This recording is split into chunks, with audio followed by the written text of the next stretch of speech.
So it's just making sure everybody's in alignment, because when you have everybody in alignment, things move super smoothly. But if someone's why is way different than what we're trying to accomplish here, that's when I have, high turnover rates.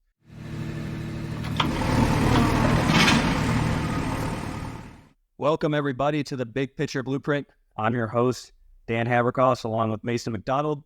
We have an awesome guest today who has really taken the land business that Mason and I both operate. He scaled it to a much bigger degree, Anthony Pappas. But before we introduce Anthony, Mason, how's it going today? It's great. I'm excited to learn from Anthony. Was just on the phone with a potential pretty large entitlement deal out in Texas that I was taking a look at. So going to use this show selfishly to learn what Anthony's doing in his business and copy and paste it in mine. Yeah. Well, that's what we're all really doing. We're just learning from each other. But guys, I heard Anthony on Steve Trang's podcast maybe 2-3 years ago. And I thought, wow, it sounds like he's got quite the business. So I friended him on Instagram. We messaged a few times. And over the years, I've listened to some of his podcasts, seen his posts, his stories, and he's doing some big deals. I mean, we'll get into it, but $1 million assignment fee on one deal, $450K here on another. So I'm excited. Anthony, how you doing? I'm doing well. I appreciate you guys having me on. Absolutely. And for our listeners, anybody who wants to hear the backstory, he's been on plenty of podcasts. He has content all over online, so you can find that elsewhere. We wanted to talk a lot about what's going on today, what's working for you, what your team looks like. So, on some of your prior podcasts, you'd mentioned you have a big focus on cold calling for the lead generation and then assignment as your means of disposition. Does it still look like that today, or can you kind of walk us through what the business looks like on the front end right now? Yeah, same. Cold calling's our bread and butter. We do some very niche mailing.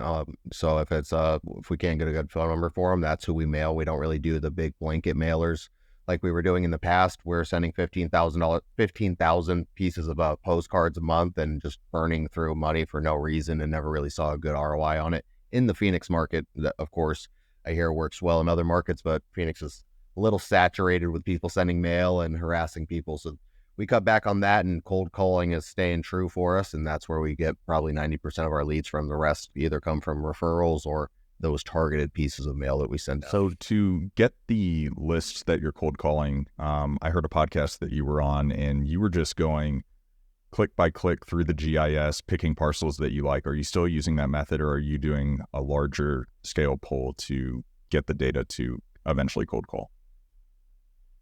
Still do a lot of the virtual driving for dollars. It just seems to be the highest, return on time. I pulled a lot of lists, but the downside with pulling lists is they either miss out on lots that are maybe they had a house that had been torn down and they're still labeled incorrectly in the tax records. They're in flood zones and didn't get filtered out, or the topography is just too terrible to actually do anything with. And when the team was burning through just time and time and time, we said, hey, let's go back to what works. And in Phoenix, the GIS map is one of the top performing lead gens for us. That makes a lot of sense. And for those of you guys that don't understand, pretty much every county in the country has a GIS map that's linked to the assessor data and planning and zoning data, where you can hop on, look at what the zoning of the individual parcels are, and click on it. And it's going to give you that information that you can then go and skip trace. And it really makes a lot of sense, just because if hey, I look for this lot with this zoning in this area, let me go click on every single one to find ones that match, because you already know the numbers on it and you know the strategy on it. Yeah, there is a software out there that we've been playing with. It's called Land Vision. And what you can do is it has the GIS map built in. Then you can go to, say, City of Phoenix, pull the shapefile for zoning, and then you can overlay it on the map and then kind of search by parcels with it, which is pretty cool. It's around $5,000 for the year, just one flat fee for the year, but that's been pretty helpful. The only downside is you can't pull as many of those stacked records as I'd like. It's normally a couple hundred at a time, where we'd like to obviously pull significantly more, but still trying to find the right data. We've been playing with data tree as well, seeing what kind of data that puts out. But still, every time I do an audit of the data it's given me versus a certain area, so many parcels are getting missed, which is great, because that means nobody else is contacting these parcels. And that's where I think we do really well, is finding the ones that are missed by the list and getting in touch with those sellers. So that's interesting, because the way I've always done it, is opposite, where we mail and then we just cold call the returned or failed mailers. But you've got me thinking here, because I was doing every 6 months, I look back 6 months in arrears and I try and aggregate data, get an idea, how much is mail producing versus cold calling. And cold calling has really gotten us some of our best deals and quickest too, from the time we first contact them to actually closing them. And so this is interesting, and kind of as a corollary to all that, something I've noticed from everything I've heard from you is you have gone very deep on one big metro area, as opposed to going off to a million different markets. So how long have you been marketing the landowners specifically in the Phoenix metro? About 4 years now. Okay. How many times approximately do you think you've called every owner there, or do you continually call them? What does that look like? Yeah, there's the nice thing is with the repetition, they start to get to know you and the trust starts to form. And a lot of wholesalers will come in, throw offers at them, then disappear. And then a new group comes in, disappears, but we're the one group that stays consistent. And we've actually got some deals. Dylan, one of my acquisition guys, locked up one that we've been following up with for 3 years, and we made $65,000 on. So it shows that I know a lot of people out there want the one call closes. It's sexy, it's fast, but sometimes the follow up can really pay dividends, especially in the land game. Absolutely. And that right there is, you do get lucky in this business. There's a lot of people out there that will never call the sellers back, that will never do anything in their business besides send an initial batch of mailers. So it does happen from time to time, but a lot of our best deals in my business, Jan's business, and sounds like in yours, is you're going to have multiple touches over months and sometimes years before they close. But you mentioned Dylan as one of your acquisition guys. What does your team on the front end for lead gen and acquisitions look like right now? So we scaled back pretty dramatically. We're up to 7 guys. I had 7 team members, came back all the way down to 2 right now. Cut everything back, really started focusing on making sure everybody on the team was hyper focused on the same goal. Because sometimes when you scale too much, or so it felt for me, is you start getting people in there just to have more people, in the roles, and they weren't super focused on what we're trying to accomplish. And I felt that it was more of a distraction than it was, helping us move forward.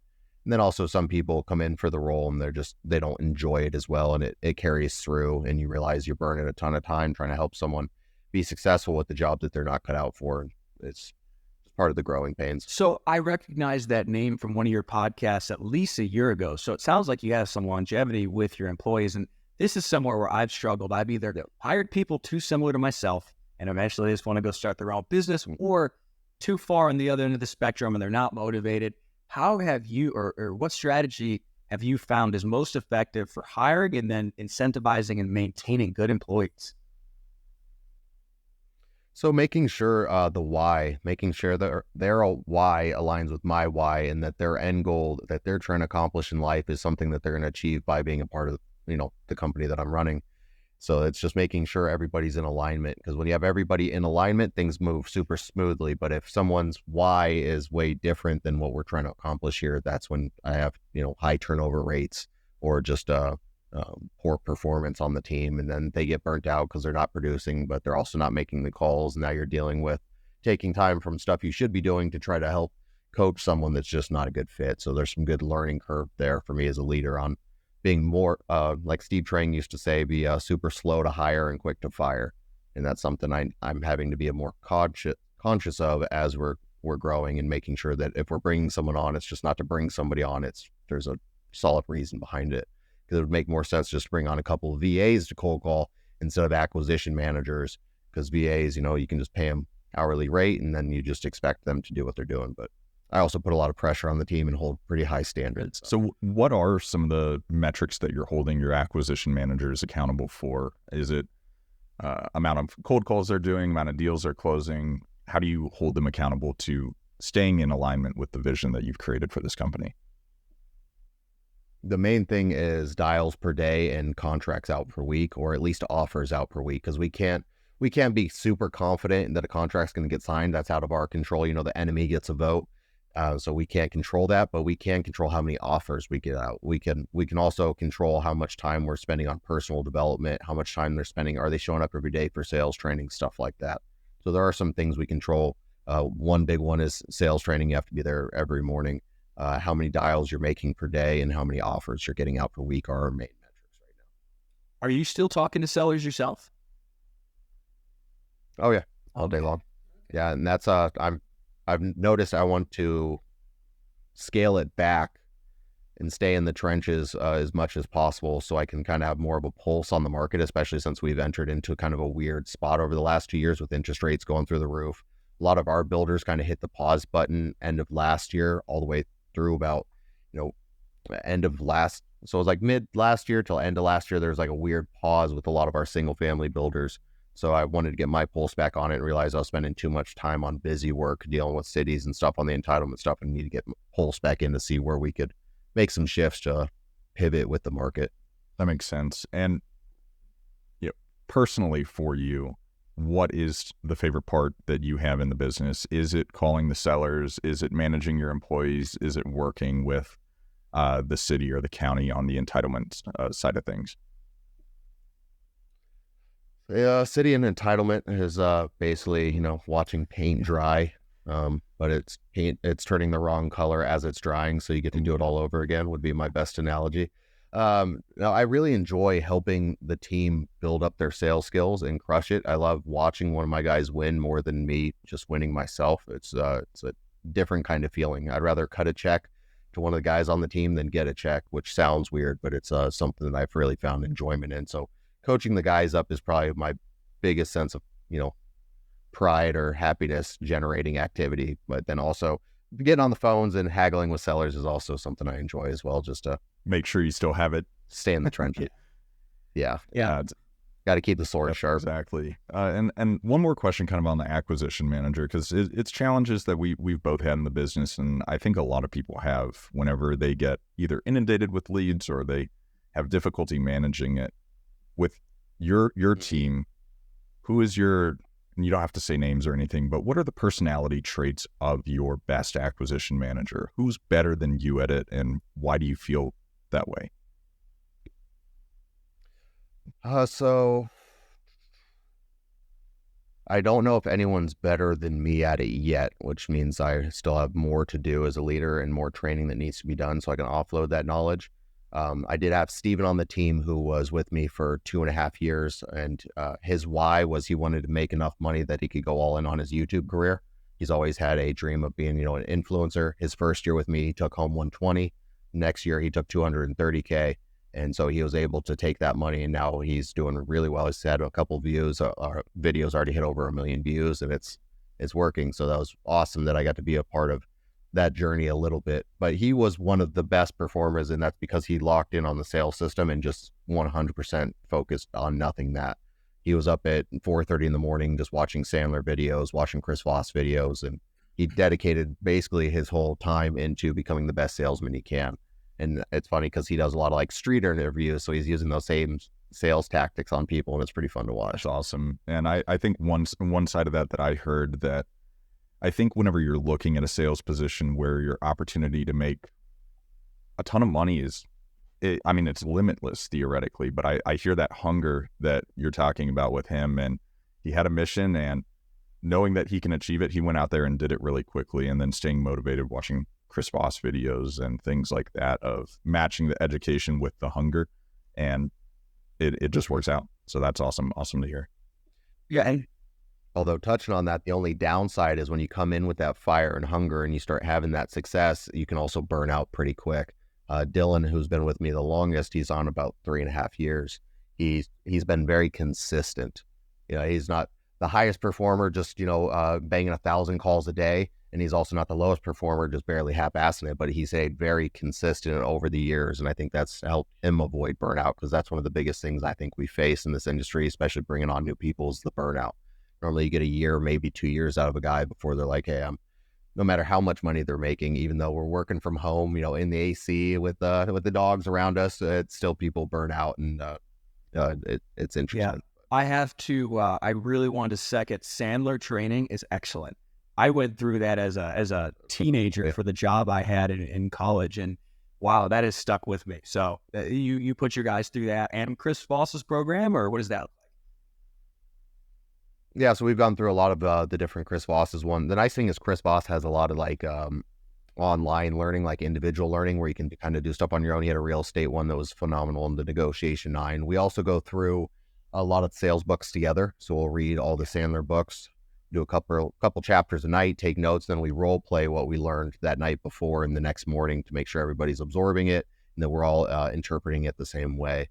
That's been really helpful. Also digging into like Jocko Willink's Extreme Ownership. Normally once per year, we go out to one of his musters with the team and just kind of dig into personal development, stuff like that.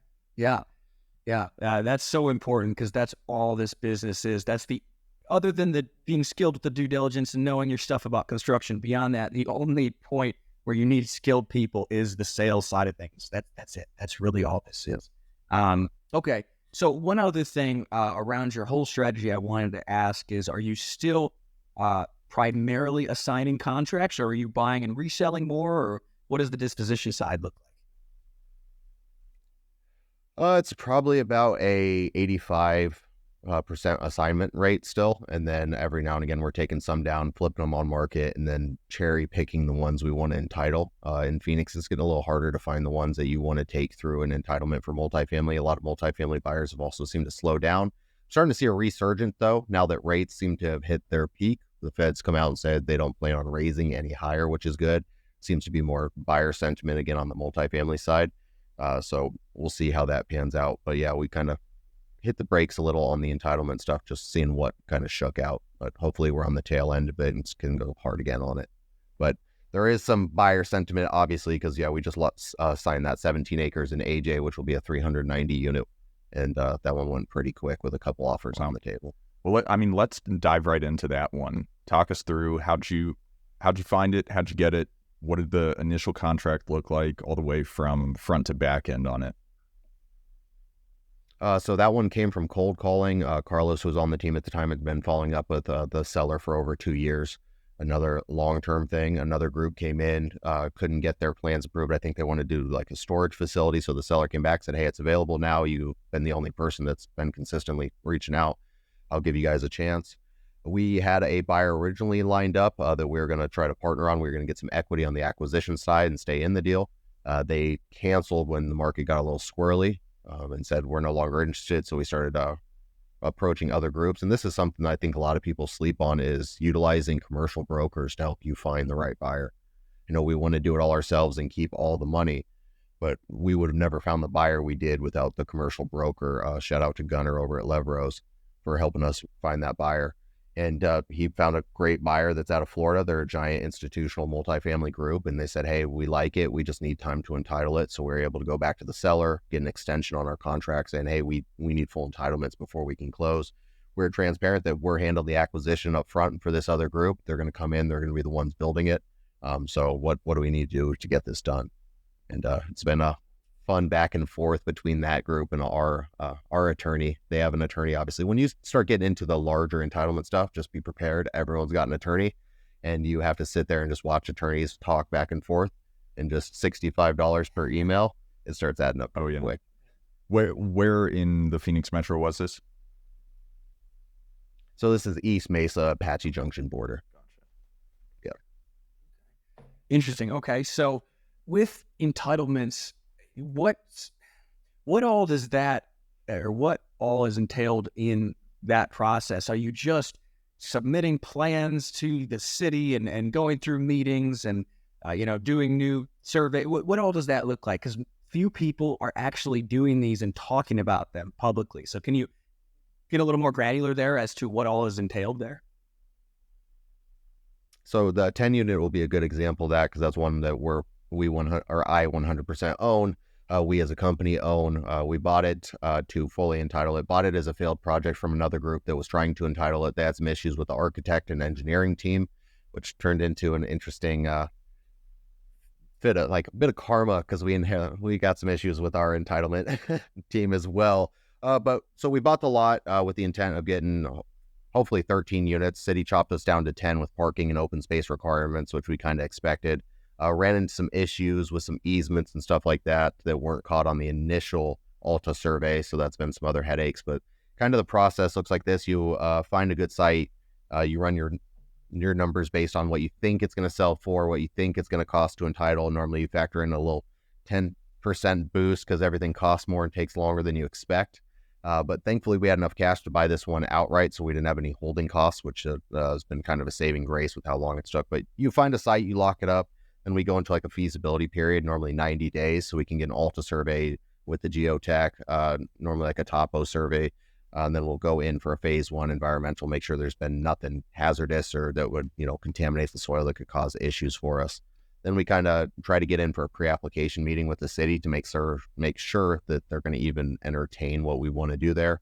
Then that's normally around day 60 that we're about there.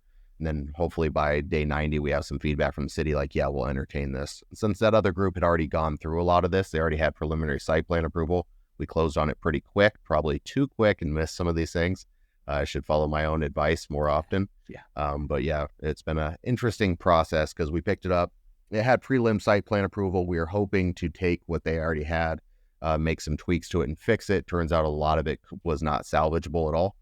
And so we got to start completely over. So it's been... Yeah, and see, it's interesting because I've been doing new construction for years. That was actually my intro into land, was via new construction and eventually sourcing lots for it. But I've always focused on shovel-ready infill, where it takes 3 to 4 weeks to get a permit, and we already know what we can do. And so I haven't done any projects like that, so that's always interesting. Now, in this case, are you planning to build the 10-unit and keep it? Is this going to be a rental for you, or what's the plan? So yeah, looking at both options right now, seeing what kind of offers we get just for the land basis itself. And if another group wants to come in and cash me out, then I'll always just move it into the next project. Or I'm also working with the GC right now, and we're getting the full build package quoted out for us to see where numbers lie and if it makes sense to build or just sell. That makes a lot of sense. And that's something important to think about. And that's one of the reasons that we both love land, or all three of us love land so much, is because you have so many exit strategies of taking it. And I mean, if you get the property at a discount, you have the opportunity to flip it like a lot of people do, or assign the contract, or do some level of entitlement. We have it kind of broken down in our business of medium versus heavy entitlements. And this seems a little bit more like a heavy entitlement deal, having to go through everything. Do you do some of those lighter entitlements or medium entitlements of you go in, get the surveyor out, and then you just sell the paper lots as well? Or are you just focusing on these larger deals? We've done some where we just did like a small subdivision, just split up a lot. Like, well, I guess it'd be a minor land division, anything under 6 lots, which is nice. It sounds like you've done a few of those yourself, and those are pretty quick and easy for the most part. You get a survey, draw some lot lines, send it off to the city or county and say, hey, can we do this? And they normally stamp it pretty quick, and it's a much smoother process. I should probably do more of those. It'd save some hair and brain cells. But yeah, it's Elon Musk once said, being an entrepreneur is like chewing glass and staring into the abyss. And I think that's true for entitlement, because this one, the 10 unit, and it's a 10 unit. I have one that we sold that was for a 75 unit, and they're already completely through entitlements, and we're still fighting. It's just silly stuff. The funny thing on the 10 unit is there was an old storm drain easement running diagonally through the lot. The city had abandoned that over a decade ago when they put it in the storm line, and they needed us to prove to them that they had abandoned the easement. And I'm like, what is happening here? But our architect, yeah. But unfortunately, our architect also kind of dropped the ball. Sounded like they had too much on their plate at one time, so they caused some delays with some stuff that they missed. So we had to go through three rounds of city comments and stuff like that. But it's these are all things that you have to just be ready for on the entitlement side, because you are beholden to so many other people's schedules and timelines. And like the team right now, we have an architect, an engineer, and then we have our landscape architect.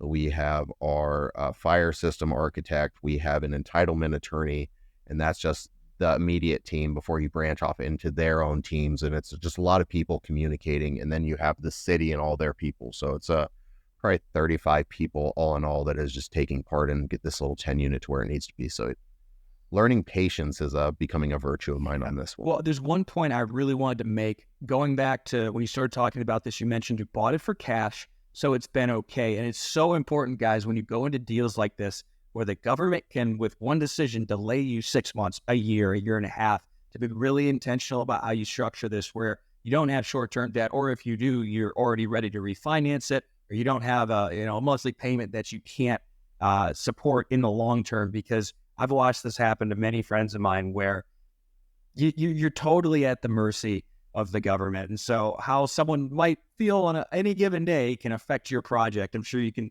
relate to that, Anthony. So how you're structuring these is really, really important. Do you keep that in mind with all the longer term entitlement deals where you either have it done for cash or you have equity partners where you don't have monthly payments, or how do you think about that? Yeah, my first goal is not to lose money, and looking at all options and making sure, for example, like the 74 unit was 72, and then we're going to get 76, and it landed somewhere in the middle there when the next guy bought it and entitled it. But same thing, we're looking at all options. Originally, it was just going to be an assignment deal. We were going to prove feasibility of the site. We did all the due diligence work. We had the site plan. We got in for the pre-app, did all that kind of stuff. I had it locked up for about 60 days, but thankfully we had the right entitlement attorney that was able to expedite us through the city of Mesa's process.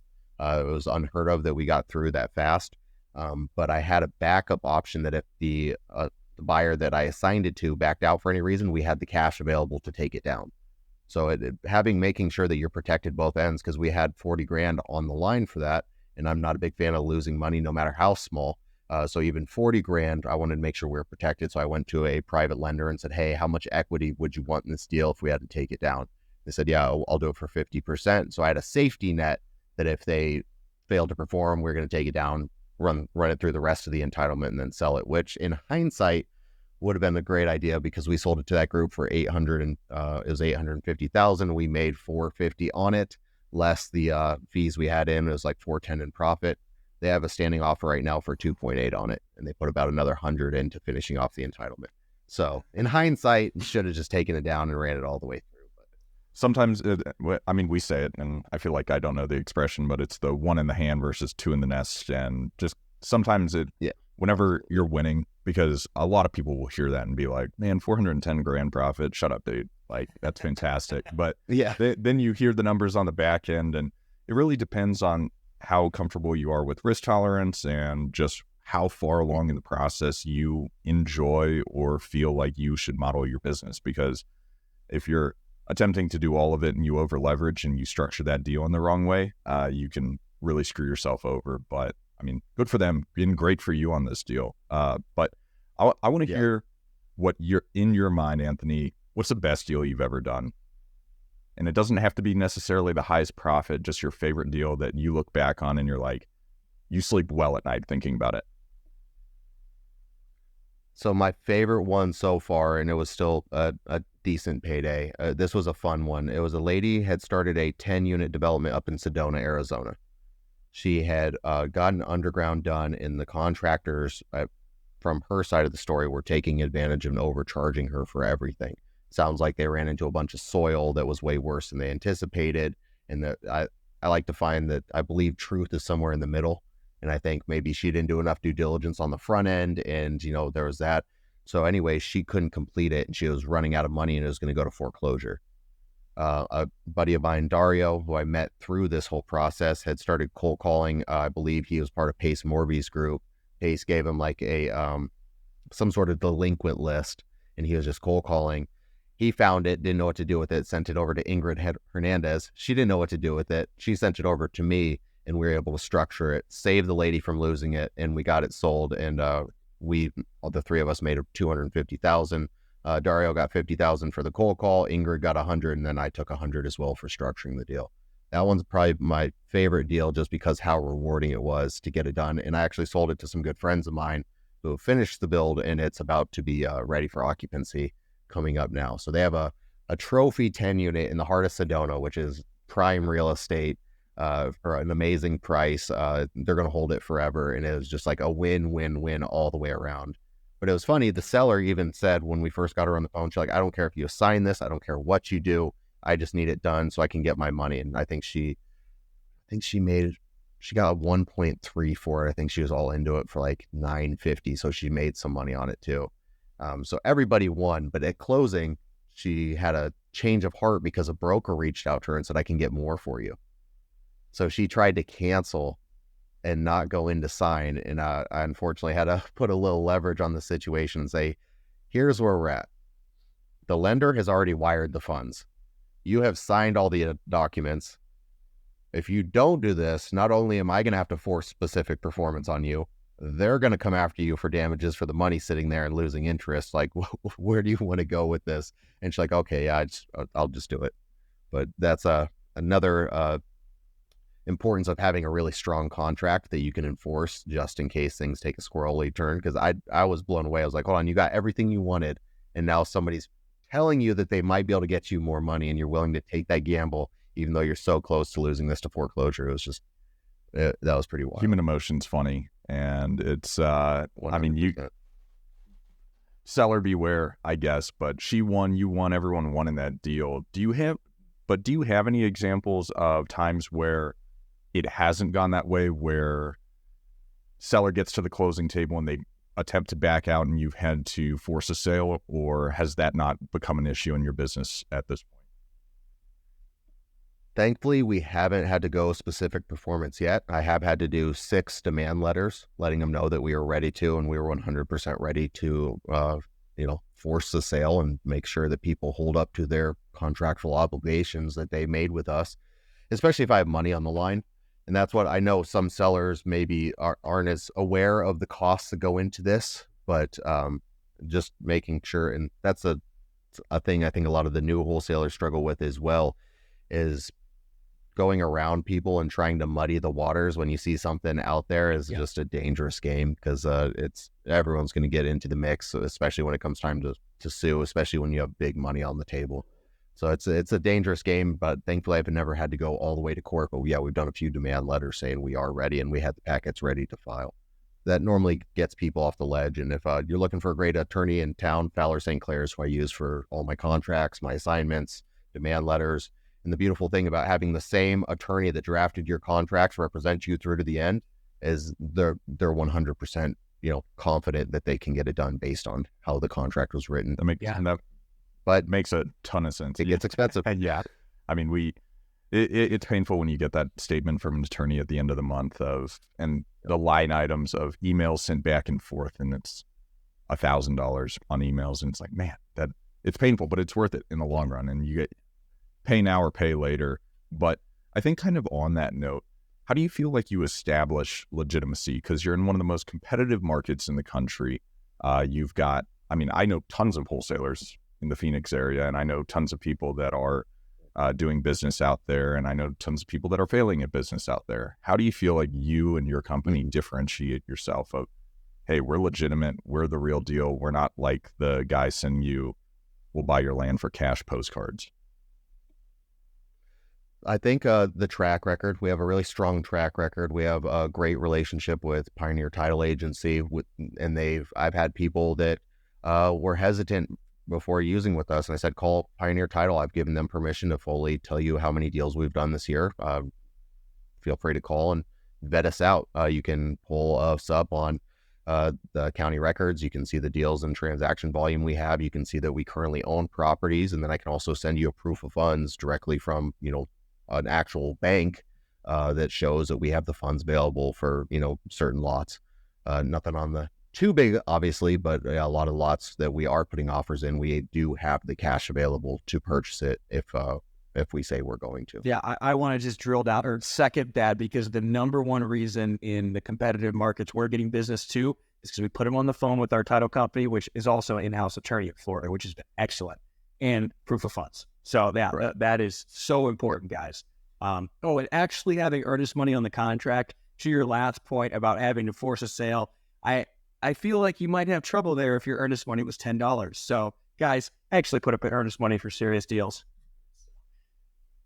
If you're going to be entitling or even just land flipping and you're taking it serious, putting some serious earnest money on the table. And I know there's some attorneys that say, just a contract by itself is enough to stand up in court. I don't know if I'd want to risk $140,000 in entitling a property and find out if that $10 really holds me true to the contract.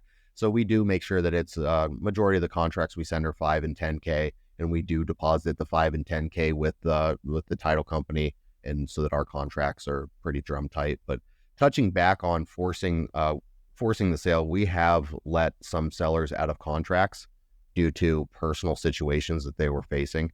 So that is something that I think as investors, sometimes we can be a little cold hearted. Like, no, you agreed to this, you're gonna sell it to me.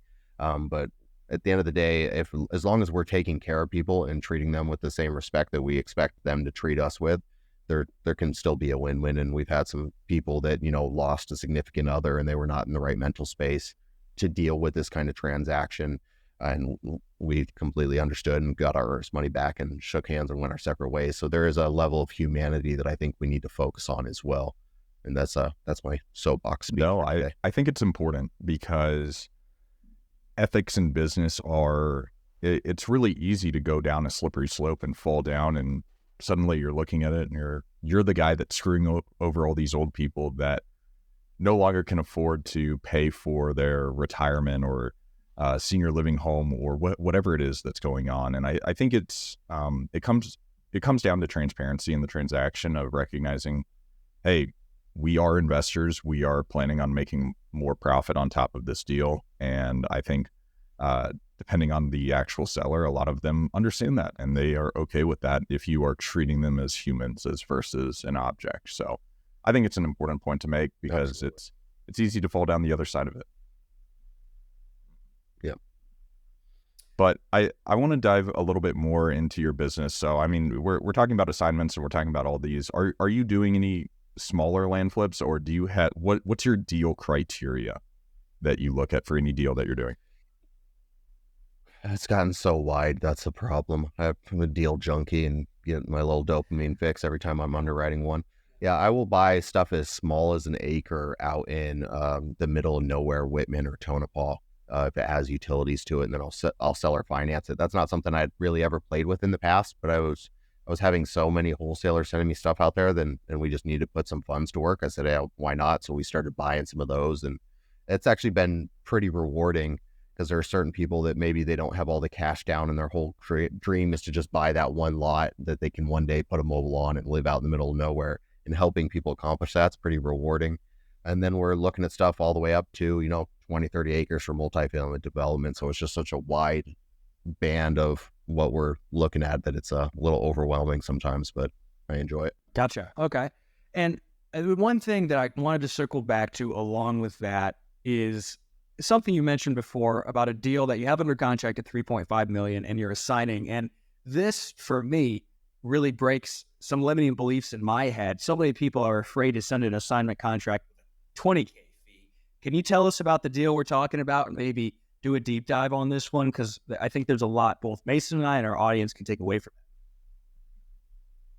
So with this one, I want to have the caveat that it is still, this thing could fall apart a month from now because it's still running through entitlement and it needs a conditional use permit to be used for exactly what they're working for. But thankfully, the city's super in favor of it because this is a site they've wanted developed for the last decade and nobody's had the cojones to do it. So I found the right buyer that loves the site. We're at the right time for the area. There's a lot of growth, a lot of new development. So it's kind of like the perfect storm, but it could still fall apart tomorrow. And you kind of have to take that into account. I don't look at any deal and count the eggs till they hatch, as it were, just because I've had so many of them fall apart. So with that being, that's my caveat to it, that this thing will have to follow up this upcoming December to see if it actually closed. We can do a follow-up episode and I'll either be really happy or drunk, one or two, and then we'll kind of go from there. But yeah, so it could fall apart. But yeah, so it is 17-acre site. We locked it up for 3.5. That's what the seller wanted, which is fair for what it's currently zoned. And then I was able to find a builder who's still getting the land basis for pennies on the dollar for what they would actually need it for. So it's kind of that perfect storm to where you can have an assignment fee of close to $1 million in there and it not affect anybody either way, which is pretty awesome. And that's the nice thing about when you're getting into the larger price points. But I've also heard about people doing this with luxury lots too. If you're in an area where houses are selling for 30 to 60 million, it's really easy to squeeze on a large assignment fee like that without people caring. Now you get into if the houses are selling for $100,000 and you're trying to squeeze 100 on there, it's gonna be super difficult. Just the higher the price point, the more you can put on there. Absolutely. I think what people need to take out of that is as the numbers get bigger, you really have to look at who the numbers are affecting the most, and that's going to be the builder or the developer, depending on what type of deal structure it is. So if there's super high sewer tap and water tap fees, and there's a lot of engineering or soil work that needs to be done, and you have to factor that all in if you're running a wholesaling business or double close business or just a flipping business, recognize that's how you do your math on your initial offer for those of you guys that are kind of at the beginning of your journey. Because hearing the idea of $1 million assignment that's what, $110,000 assignments, probably. I'm not good at math, and it just doesn't calculate for certain people that haven't done it. But if that builder, the basis on the land at $4.5 million is nothing for them, then that's fantastic. So it's possible. And I think that hearing that you're doing that, and we'd love to have you come back on in December, and hopefully maybe we'll just all be drunk in celebration is the end goal. Very true. And it's kind of a paradigm shift. It's that financial thermostat that over time you start getting more numb to it. Even before that one, the largest assignment was the one for 450 that was true net profit around 410. That had been the largest one to date, and that was a kind of a paradigm shift. Like if I can't find $1 million, I'm failing, because I just wanted to keep doubling the biggest one before that, because the biggest one before that was a $250,000. So I was trying to continually double, which is good and bad, because it also, you're chasing something that you sometimes don't have control over, and it can start to affect you on a personal level. Because I take losses as worse. I take losing worse than I do winning, if that makes sense. It seems to affect me more because I'm very competitive, more so with myself than anybody else. And if I'm not hitting those goals, I take it very personally. So it's something over time, but as soon as you hit a 30, it's easy to do 100. When you hit a 100K assignment, it's easy to do the 250. And then you just start getting accustomed to these big numbers and realize that it's just numbers, and kind of feels like a game at that point. Which yes, I remember hearing this years ago when I was getting started, and it irritated me at the time because I didn't get it. I thought it was like rappers talking about the game, trying to be tough. But no, it really is. Once you've got your basic needs met, you're not worried about that. If you can gamify this in your head, I find that I'm much better able to make good decisions, because it's not life or death like it is when you're starting, or in your head it is. And you can think more clearly, plan long term, and just be more logical around when you gamify your head. I found that to be useful too. I don't know if you have anything else to say on that. Yeah, I think to expand off that and what you were saying, Anthony, I think for those of us that have this type A CEO entrepreneurial mindset, we're all the same. I hate losing so much more than I like winning. I like winning, but I'm used to winning in life, and that sounds pretty douchey, but when I lose, I get mad. I mean, Dan and I talk about it.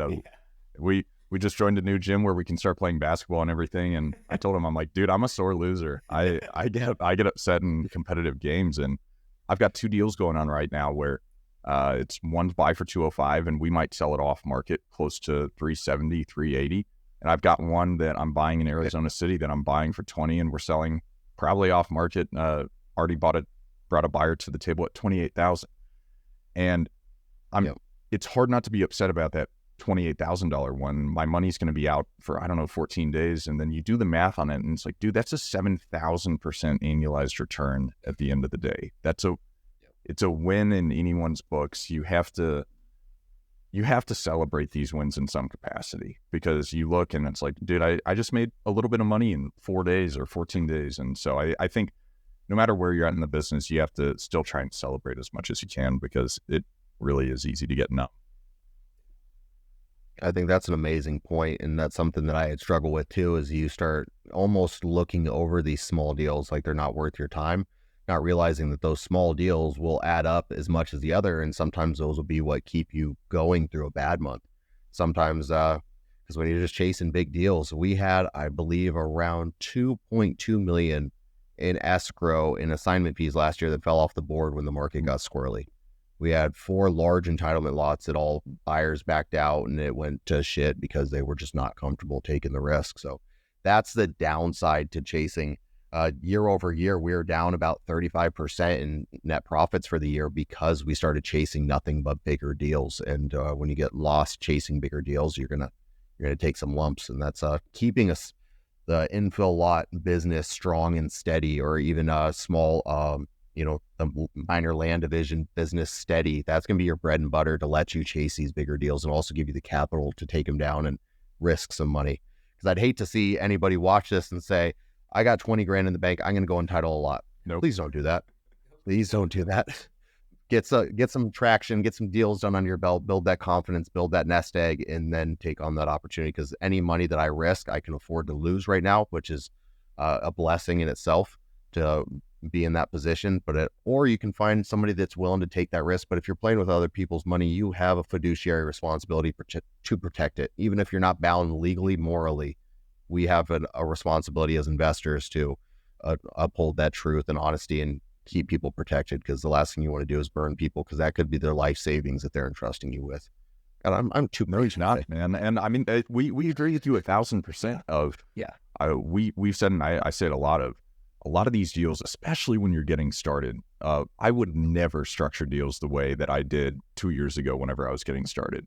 But I had the mindset of, I eat last because I'm building my track record and developing trust and rapport with these people that now they're giving me money at a way cheaper rate, and they're trusting me a lot more because I said, look, guys, you're making more money than I am on it. So you have to prove yourself. And then to expand kind of on the point you were making before of, that's something that Dan and I go back and forth on, and we talk to each other about it. It's like, man, if I ran your business and you ran my business, we'd probably do a lot better, where it's hard not to want to chase the big deals, where I've been spoiled by a few grand slams that make me only want to go after those. And then Dan will get tons and tons and tons of base hits that make him more money than my grand slams at the end of the day. And so it's figuring out that correct balance and of how to do the heavy entitlements or small, medium entitlements, the minor subdivisions, the simple land flips, the simple assignment deals, and balance it all. So where the way I look at it is that 4K or whatever that I'm going to make on that Arizona City deal, that's 8,000 or 8,500 more mailers that I'm able to send that's going to go get me that next one. And so if you can kind of compartmentalize the thinking with what your P&L and amounts to being based on those individual deals, if you break it down by those cost centers, that's how you're able to kind of structure it and think about things in a different way. Or at least that's what I do, or attempt to do in my business. It's 100% the right way to think, I feel. And it's finding that happy medium between, that cash flowing business is just constant revenue coming in. And then that gives you the opportunity, because a lot of times the dragnet, when we're going after small infill lots, that's how we stumble on these larger lots, because someone's like, I'm not selling that, I'm building a house on it. But I have 10 acres over here that I'd take an offer on. And then you also have the track record and the volume of deals going. So it helps you stand out, especially in markets like Phoenix, where everybody's a cash buyer. And that's another thing I think we can touch on real quick is, when I lock up lots, I am never closing in 3 days, a week, 14 days. And I think that's something that a lot of wholesalers do to their own discredit, where they come in and say, I'm a cash buyer, I can close quick, I can waive inspection periods. With land, you're not doing that.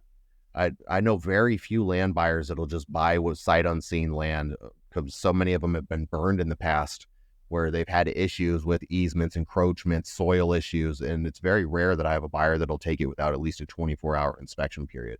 Although some of our buyers have built up that trust with us, that they're a little quicker to close on something because they know we do that due diligence on our end, which helps. But make yourself stand out by not following the herd. Go in there and say, no, we need a 30-day inspection period for this reason. We need an ALTA survey, or at least a boundary survey. We need to get in, make sure there's no contaminants. We need to make sure that we can get water to this lot. I know there's some lots where they were only providing water to 1 acre lots with a private water company, and you weren't allowed to drill a well in there because they didn't want you competing with their commercial well. So those are the kind of things you run into. And if we were just like every other wholesaler, we'll lock it up and sell it quick, we wouldn't have caught that. And if I would have closed on it, we'd still be sitting on a lot with no water.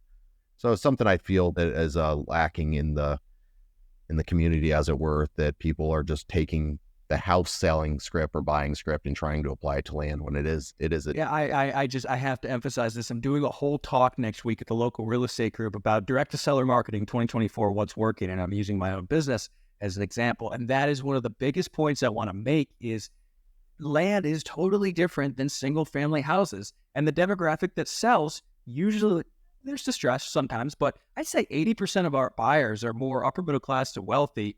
and not in a hurry because they've owned this for decades. And so one of the first things we do is walk through all the due diligence we're going to do pertaining to the building of a house or apartment or whatever it's selling for. And that builds such a trust and legitimacy in the mind of the sellers that that gets us deals all day long. And I kind of laugh when I see these, we'll buy your land for cash. Well, it's land. Nobody finances it. What else are you going to buy it for? Like it's not, duh, of course you're going to buy it for euros. I don't know. So I've been amending all of our marketing pieces so that they don't say all the things that everybody else is saying, just like you're emphasizing here. And that's really helping us. So no, those are all great points. I'll stop there, but definitely resonating with everything you're saying. And agreed with Dan and Anthony. And one thing I want to point out there is with Anthony's business, he does do more of a sniper approach by going in and doing this virtual driving for dollars with the land. But it's the same confusion that I have in my business sometimes is my 50-cent postcard will sometimes give me a $4,000 deal and sometimes give me a $400,000 deal. And regardless of the market or the method of lead generation, whether it's the sniper approach, cold calling, that person might own 50 lots throughout the Phoenix metro area. And you calling them on that one particular one, yeah, they might not want to sell that one, but they might sell 20 other ones. So I think if you're consistently sending marketing material or generating leads, whether it's cold calling or something like that, you never know which one is going to be the deal that just makes a ton of money. So another point I wanted to drive out of there. But as we kind of move towards the end of the show, Anthony, you're making good money in this business. Land is nice. Whenever you're flipping, it's taxed, it's inventory. Sometimes you will run into capital gains depending on the development. Are you doing any buy and hold? How are you mitigating your tax exposure with the amount of income that you're generating? I'm not doing terrible at it and paying too much per year in taxes. What I wrote to the government last year still bothers me. Okay. I thought about that way too late. And the downside, when you're just buying land, you can't depreciate land. I tried to get my CPA to see it my way and say, well, it's inventory because I'm going to entitle it and resell it. He's like, yeah, you're going to get audited. I'm like, okay, let's not do that. So I wish I was putting it in. I mean, I bought myself a new truck, depreciated that. I stay within the boundaries of the tax code. The last thing I want is to get audited. I would rather pay the money and not have them show up at my door with their blazers on, trying to look through all my stuff. But yeah, I spent way too much last year in taxes, and I need to get a little better about it. And that's why I'm looking at trying to take some of these developments vertical, because then I can, have some depreciation and start maybe 1031ing some money as I sell those and move it forward and try to keep the money in play. But yeah, I've done very poorly with tax mitigation or that's okay. If you're making money, Uncle Sam's always going to get the cut. There are the strategies and everything, but figuring out the active income generating business is the most important part of it. We talk a lot about the idea of just like the 20 grand, don't go do an entitlement deal. If you have 20 grand saved up, don't go buy a rental property. Yes. You need to figure out how to make more than 20 grand in your business before you're able to go and do that. And obviously there's different risk strategies, right? But man, I did the truck thing. What'd you buy? Ram 2500 mega cab. I always wanted a big diesel and said, yeah, I'll go get one. And it's that's my little pride and joy. Jacked it up on some 37-inch tires, just did the whole thing, and it's been enjoyable. Still trying to figure out how to write off all my guns, but they won't let you. I tried to figure out the same thing with golf and country club membership, and they're like, dude, you can't do that, man. It just it doesn't work that way. Even though a majority of the IRS tax code is towards saving your taxes, none of the advice that we're giving in this show or lack of advice we're giving anyone should take seriously. Talk to a CPA, talk to an attorney, and you cannot hold any of us accountable for that. But 100%. Although I did get advice from a CPA who said if you create a YouTube channel and a new LLC that is 100% that business, now you can buy the products, do a review on them for the YouTube channel, and now it's a write-off for that business, and it can take a loss for the first couple of years as it's new business. I'm like, that sounds borderline sketchy, but hey, I need new guns and new clothes and new watches and everything like that. It's a YouTube review. Yeah. So yeah, they said that's how a lot of these pages are getting away with it, is they're doing YouTube reviews, and it's inventory for the show so that they can do reviews, and then eventually the YouTube channel will start probably creating revenue, and become its own business if you do it long enough. I like the idea of just the new construction and keeping it, man. I've been slowly buying rentals for years, did a number of cost segregations this week, and you buy nice rental properties, because I've bought nice ones and not so nice ones. And at this point, I want to put all my time and effort in just scaling the active business and buying and or building and keeping nice new rentals. And then it can save you a big chunk in taxes. And I forget the bill, but I know there's something in Congress right now where they're working to bring back 100% accelerated or bonus depreciation. So if that passes, especially buying nice buildings, cost segs is the way to go, in my opinion. Oh, yeah. 100%. Or with the nice thing with teardowns too, if you guys haven't looked into, you can do a bonus depreciation. If you can buy a lot that has a structure on it, you can do a bonus depreciation on the value of the structure and demo it, and then use that towards the tax bill as well, which is pretty cool. I just heard about that relatively recently at a developer conference, and I was like, oh, that's pretty awesome. So that's about the only way you can depreciate land, is it's got to have something on it you can demo for it to be worthwhile. But that's a great piece of advice. I hadn't heard that, and it makes sense.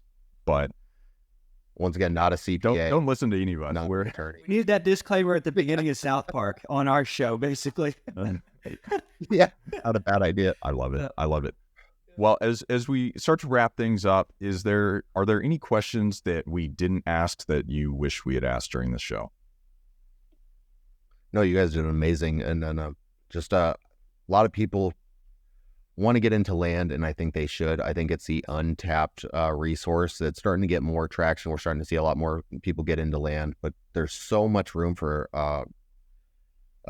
collaboration over competition. And I feel like everyone gets stuck in their own little bubble, and this is mine, I don't want to share it. But some of the biggest deals I've done was collaborating with other people and getting with like-minded people to share my knowledge. And every time I get on one of these calls, it's not just me sharing my knowledge, I'm learning from you guys as well throughout, which is huge, is picking up what's working for Dan, what's working for Mason, and then we can all grow from that. Because that's one of the biggest things. Everyone gets so like, there's not enough. What's that? A scarcity mindset compared to we can all crush this together. And I think that's something we should do better as a community, is just try to help each other and blow this up, because there's still a lot of land left, no matter what Zeller's trying to tell you. I mean, there's over 150 million parcels in the United States, and it's the idea of 1 + 1 = 4. And I think the next time we have you on the show, Anthony, I'm excited about the business you're doing. I'm starting to do deals down there. Dan was just out in Arizona recently, and hopefully by December you'll have that win, and maybe we've done a deal together or gone in on a strip center to offset some taxes and do some fun stuff. But Anthony, where can people find out more about you?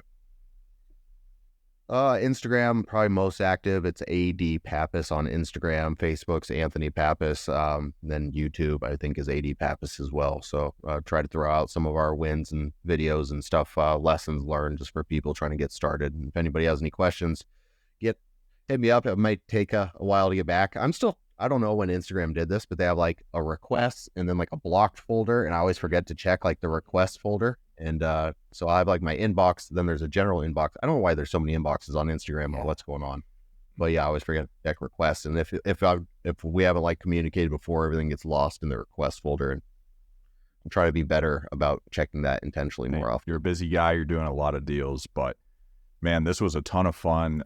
There's so much useful information across the entire gamut of land investing, land flipping, entitlement, wholesale. So I think our guests or our listeners are going to get a ton of value from it. But Dan, anything else, or take us home? No, man, this is Dan Habercost, Anthony Pappas, and Mason McDonald with the Big Picture Blueprint. Catch you guys next time.